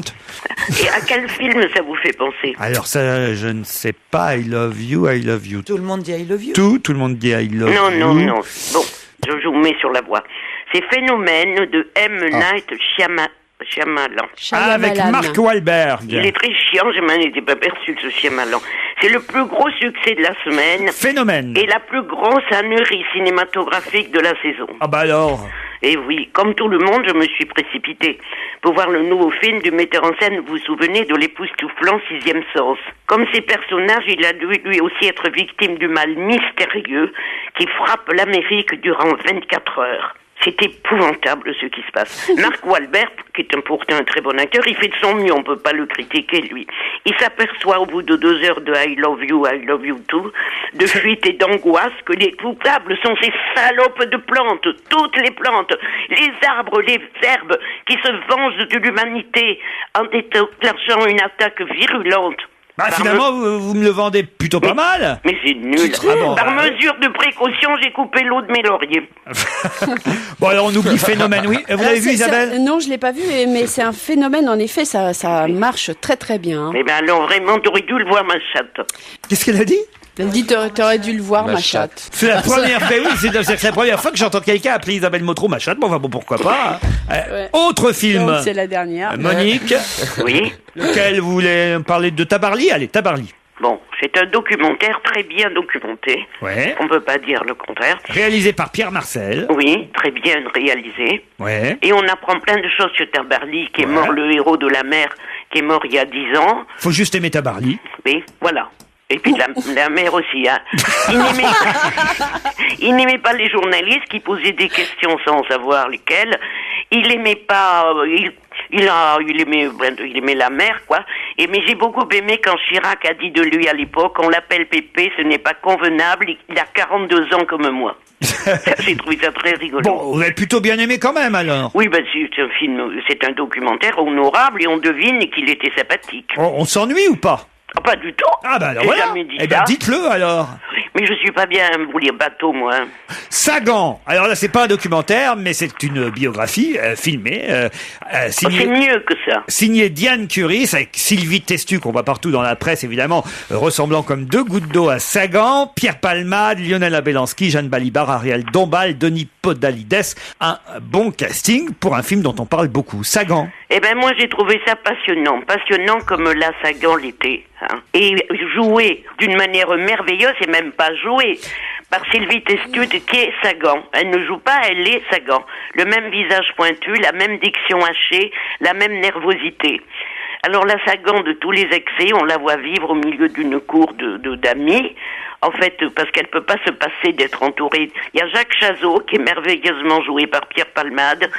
Et à la fin, quand tout le monde la laisse tomber, qu'elle n'a plus d'argent, plus rien, elle se retrouve seule, et ben moi j'ai pleuré. Ah, c'est vrai que la fin est assez poignante quand même. Oui, hein. oui, bon, oui. on la connaît évidemment la fin, mais quand on la revoit, c'est quand même grandeur et décadence, quoi. Hein, tout Oui, simplement. moi j'ai aimé, je l'ai rencontré une seule fois, Sagan. Isabelle Motro. Moi, j'étais un petit peu gênée, en fait, par Sylvie Testu, qui est une merveilleuse comédienne. Mais alors là, physiquement, elle est extraordinaire.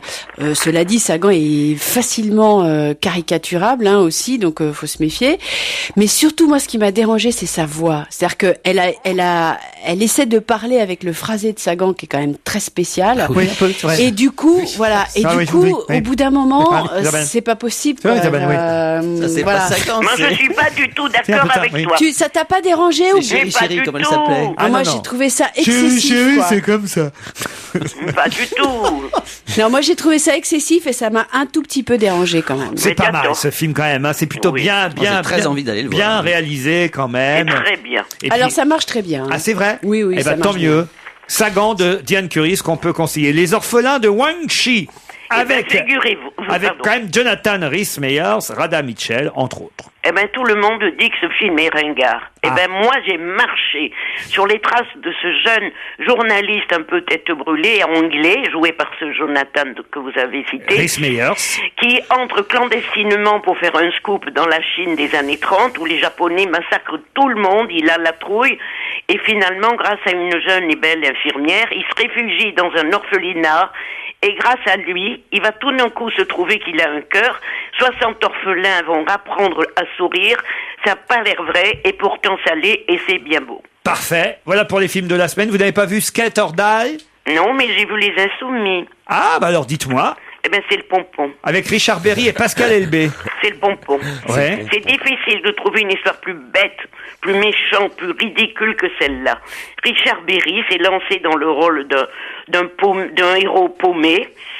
Et il est ancien super flic invincible, qui sait tout, qui pardonne tout, qui triomphe de tout, sauf de la bêtise du film. C'est atterrant. Vous l'avez vu, Isabelle Motro? Non, je l'ai pas vu non plus. Bah, vous avez. Mais alors là, elle a eu raison. Hein. Vous avez évité ça. On va donc retenir Sagan, d'après Madame Monique Pantel, et les orphelins de Guangxi. Puis pour ceux qui aiment Tabarly, n'oubliez pas ce documentaire qui vient de sortir. Voilà, pour cette semaine. On est d'accord? Eh ben, c'est très bien, Laurent.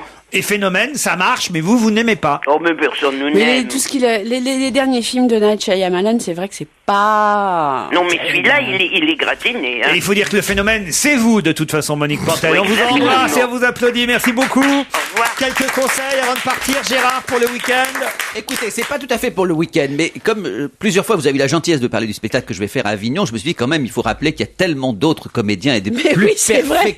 et de plus parfaits que moi, et donc je Oui, voulais... mais vous êtes le nouveau Gérard Philippe. C'est vrai, mais je voulais, du coup, je me suis dit, il y a quelqu'un que j'adore, que je trouve à chaque fois extrêmement drôle, c'est un des spectacles les plus amusants, il est souvent à Avignon, c'est Gustave Parking, que je trouve très bien, et qui sera à 20h au Théâtre Notre-Dame. Et vraiment, si vous allez à Avignon, et s'il y a un deuxième spectacle, ou même un premier spectacle avant le mien à voir, c'est celui de Gustave Parking que je vous conseille. Alors ça, ce sera pour le mois de juillet. Voilà. Mais avant ça, ce week-end, jusque dimanche, c'est le marathon des mots à Toulouse. Voilà une manifestation qui sera évidemment suivie par toute la région. Il fallait le signaler. Les sacres du folklore à Reims fêtent Joannique les 14 et 15 juin. Reims célèbre chaque année, lors d'un week-end de juin, la place de Jeanne d'Arc dans l'histoire de Reims lors des manifestations officielles ou populaires. Voilà. Jeanne d'Arc, c'est pas seulement le Front National, c'est aussi l'histoire de France. Et c'est à Reims ce week-end. Que dire d'autre? Au Centre international de Saint-Vulbas, notre ami Michael Gregorio sera en spectacle à 21h ce soir.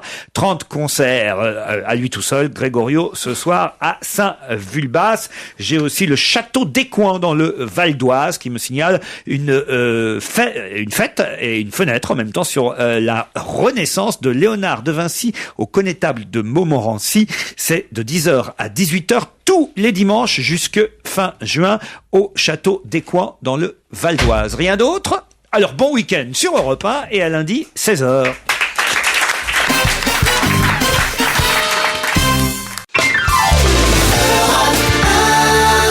Retrouvez toute Europe 1 sur europe1.fr.